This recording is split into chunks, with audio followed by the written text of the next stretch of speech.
Merhaba arkadaşlar. Bugün sizlerle bir Zippo temizliği yapacağız. Çok güzel, faydalı, yararlı bir video olacak. Benim en sevdiğim Zippo'm Tombstone Arizona yazılı Zippo'mu çok kirlendi arkadaşlar. Çok pislendi. Şöyle gördüğünüz gibi ipi eskidi. Çıkarıp kesilmesi gerek. E, Taşı zaten iyi durumda da bayağı bir temizlik gerektiriyor. Bunu buradan önce çıkarıyoruz arkadaşlar. Sonrasında ise şöyle bakıyoruz içinde herhangi bir pislik bir şey var mı diye. Yok. Zaten dış kasa kısmını temizlemesi kolay. Bunu bir bezle silebiliriz. Hafif nemli olursa iyi olur ama çok ıslak olmasın. Ben önermiyorum. Şimdiki içini tamamen boşaltmamız gerekecek. Bunu temizlememiz için. Bize bir cımbız gerekecek bu noktada. Öncelikle taş yuvasını çevirerek şu şekilde çıkarıyoruz arkadaşlar.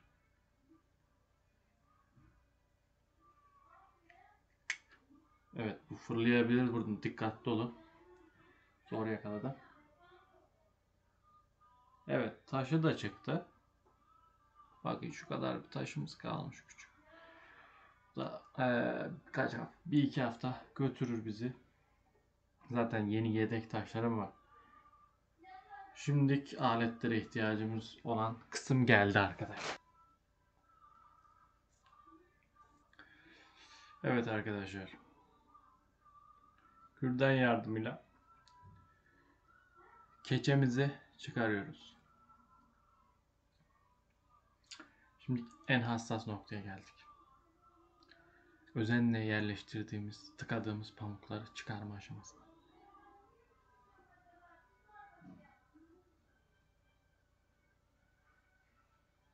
Birinci parçayı aldık.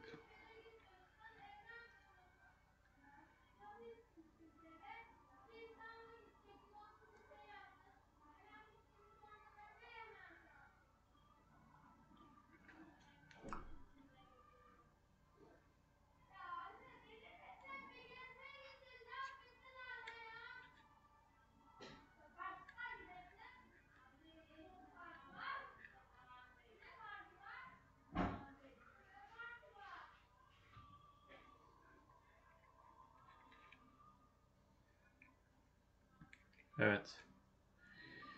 Fitilimize ulaştık arkadaşlar. Şimdi bu fitilin gördüğünüz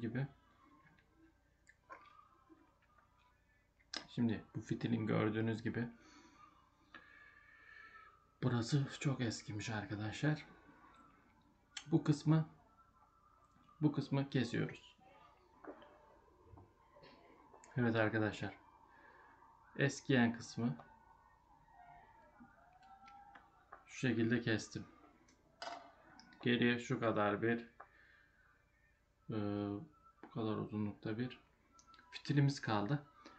Normalde arkadaşlar Zippo'yu temizlemeyecek olsak şu şekilde. Bakın hemen göstereyim size.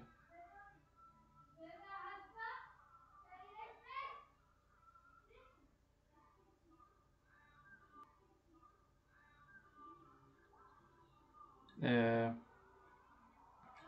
Bu fitil eskidikçe arkadaşlar cımbız yardımıyla hafif yukarı çekip eskiyen kısmı kesmek suretiyle kullanmaya devam ediyorduk. Ama bu tam bir temizleme olacak. Yani baştan aşağı Zippo'yu temizleyeceğiz. Şimdi bu fitili de hani kesiyoruz dedim ya.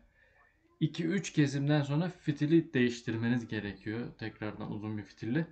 Çünkü kestikçe fitil kısalacağı için içerideki benzini emme şeyi de azalacaktır. Yani o yüzden 2-3 kesimde bir değiştirilmesini tavsiye değil, gerekiyor zaten. Çünkü bildiğiniz gibi Zippo'lar bize geldiğinde yani sıfır aldığımızda bu içindeki fitil tamamen kasanın içinde düz bir şekilde olur. Bunun böyle olmaması lazım. Yeni bir Zippo aldıysak baştan içimi çıkarıp tekrar kurulum yapmamız gerekiyor. Çünkü en iyi yöntem fitilin içeride S şeklinde zikzak çizerek dolanmasıdır. Zippo'nun en iyi verimi alması için en uzun süre dayanması için arkadaşlar. Yani en verimli olduğu şekilde kullanmak için bu şekilde böyle gerekiyor. Hani bu biraz daha yani bakalım. Bakalım içeride şekil alabiliyor mu yoksa fitilin ömrü dolmuş mu? Hep birlikte görelim. Yapalım. Şu şekilde duracağını düşünürsek daha zamanı var. Bu yukarı çıktıkça kesilecek. Ee, Yani bir iki kesim, yani bir kesim diyelim buna, hatta bir kesimden sonra, yani burada eskiden bunu kestikten sonra bu fitilin ömrü dolmuş oluyor arkadaşlar. Yedek fitil vardı ama iyi oldu. Bir kez daha dayanma hakkı var. Şimdi şuradaki kurumu görebiliyor musunuz bilmiyorum ama bu yandıkça içinde, gerçi bakın şuralarda bir şey yok. Ama şuranın kesinlikle ben temizlenmesini öneriyorum. Hiç hoş bir görüntü değil. Hatta tekeri çıkarsam onu da çıkaracaktım. Neyse, bunu bir kulak çubuğu yardımıyla yanınıza bir bardak koyun arkadaşlar. Tamam mı? Kulak çubuğunu şu şekilde ıslatın hafif. Normal suyla ıslatın. Bakın. Bunu böyle tertemiz olana kadar detaylı bir şekilde temizleyin. Bir taraf hemen kirlendi bile. Bayağı kirlenmiş.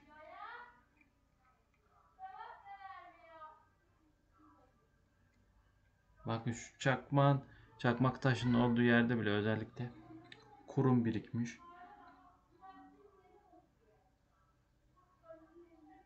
Biraz zahmetli tabi. Yani uğraştırıyor ama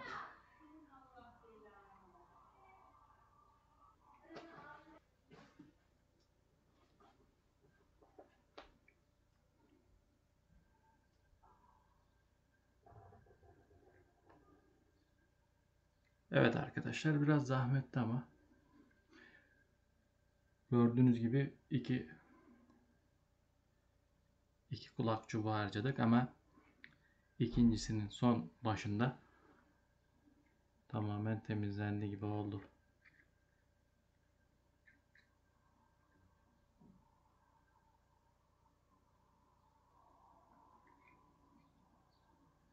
Hatta şunu yukarı kaldırıp arayı da alırsanız süper olacak.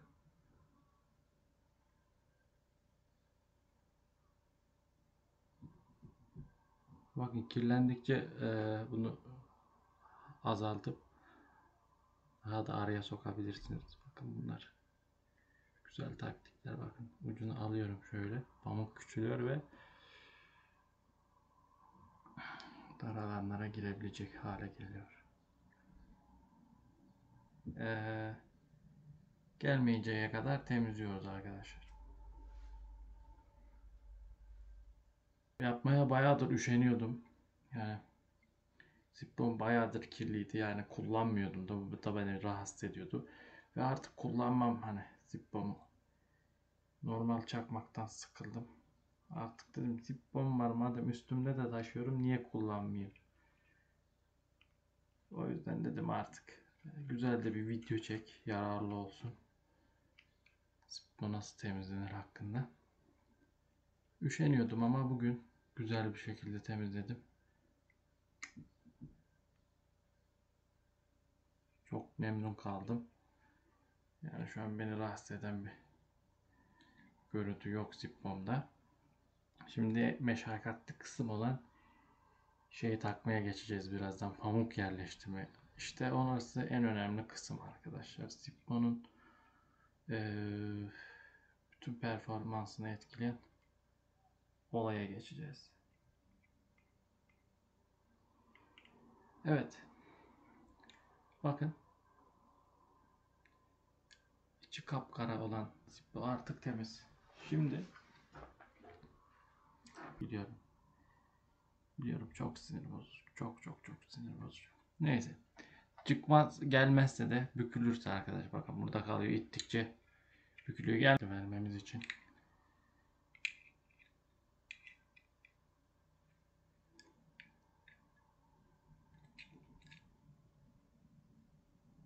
Sımcımızın şu tarafını kullanmamız yeterlidir.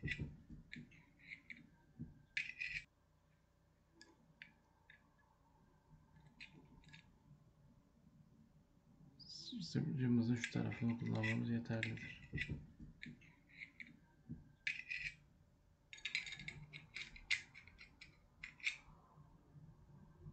Bakın.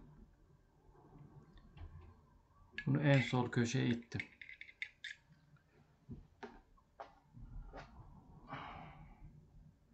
Sonra hemen buraya bir pamuk.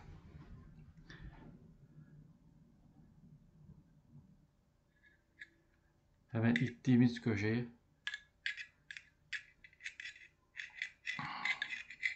kapattık. Sonra arkadaşlar fitili aldık.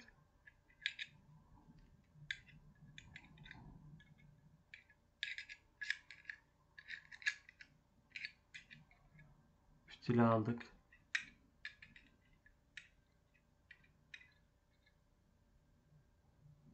Öbür köşeye de yaslıyoruz. Yasladık bakın. Fitil içeride şu şekil döndü. Ve daha da dönmüyor. O yüzden bu fitilin bir seferlik kullanım hakkı daha kalmış. Kayboldu artık. Onlardan alabilirsiniz. Çünkü bu pamuk çok güzel emişli. Yani çok kaliteli bir pamuk arkadaşlar. Yani normal pamuk kesinlikle Zippo'nun içine koymayın. Olmaz yani. Bu ayrı özel bir pamuk bu. Bakın. Her yerini dolduruyorum yani. Benzin her yerden alınmasını sağlamak istiyorum arkadaşlar Zippo'nun. Yerleştirmeye çalışabilirsiniz. Çünkü pamuk çıkarınca kabarıyor ve sığmayacakmış gibi gelebiliyor bazen. Sığdıramayacağınızı düşündüğünüz yerlerde mesela şu şekil koparıp hatta kopmuyor o kadar. Neyse demek istediğimi anladınız.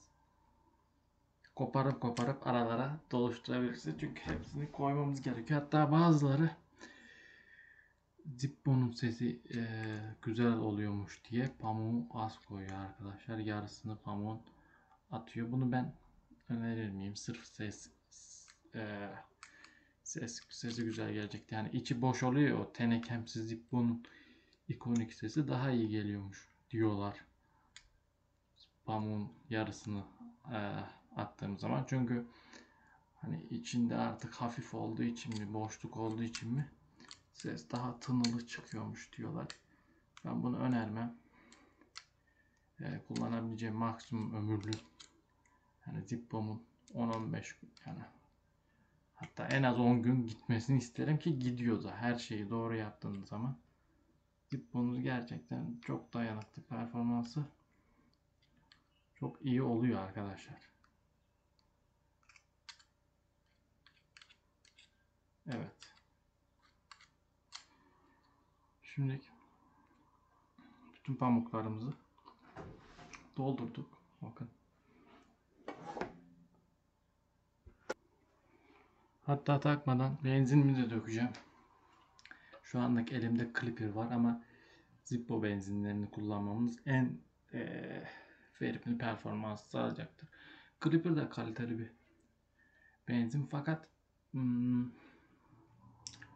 performansı Zippo benzinde %100 ise bunda da %80 diyebiliriz. Yani çok bir fark yok ama Zippo benzin her zaman daha iyi olacaktır.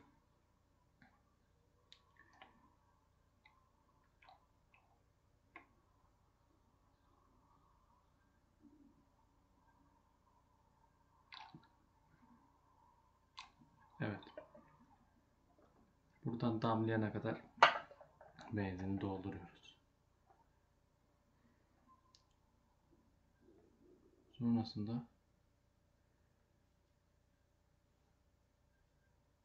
keçemizi kapatıyoruz arkadaşlar.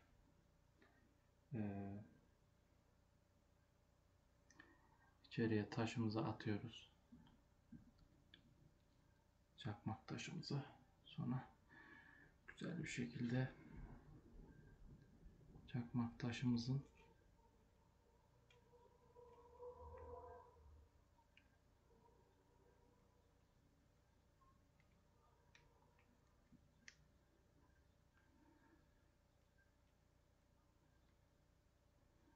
yayını takıyoruz.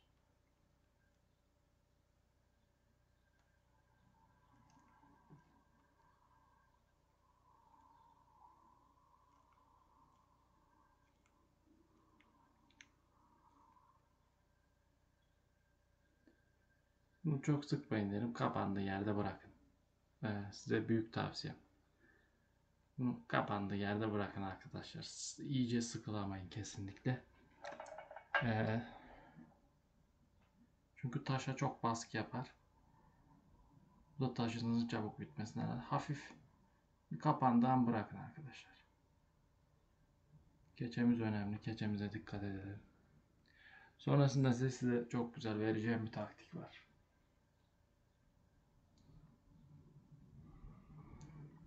Size vereceğim güzel taktik. Bakın Zippo'muzun şimdi de yaz aylarındayız. Zippo'muzun benzinin uçması kış aylarına göre daha da kolay olacaktır. Eğer benzinimiz uzun gitsin istiyorsak Zippo'yu kasasına koymadan önce altına şöyle sigara paketlerinden çıkan alüminyum folyoyu sarıp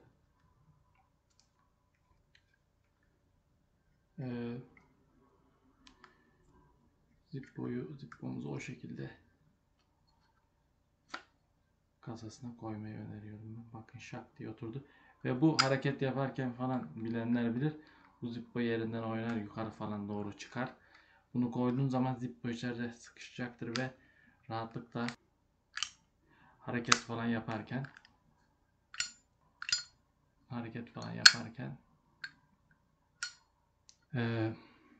kesinlikle oynamayacaktır. Hareket falan yaparken çok rahat size keyif verecektir arkadaşlar.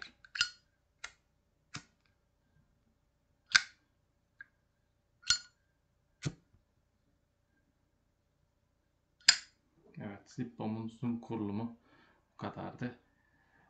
Sorularınız olursa yorumlara bekliyorum. Güzel bir video olmuştur umarım.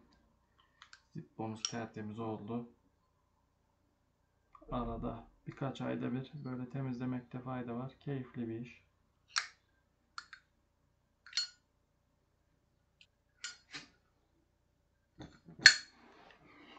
Videoyu kapatıyorum arkadaşlar. Kendinize iyi bakın.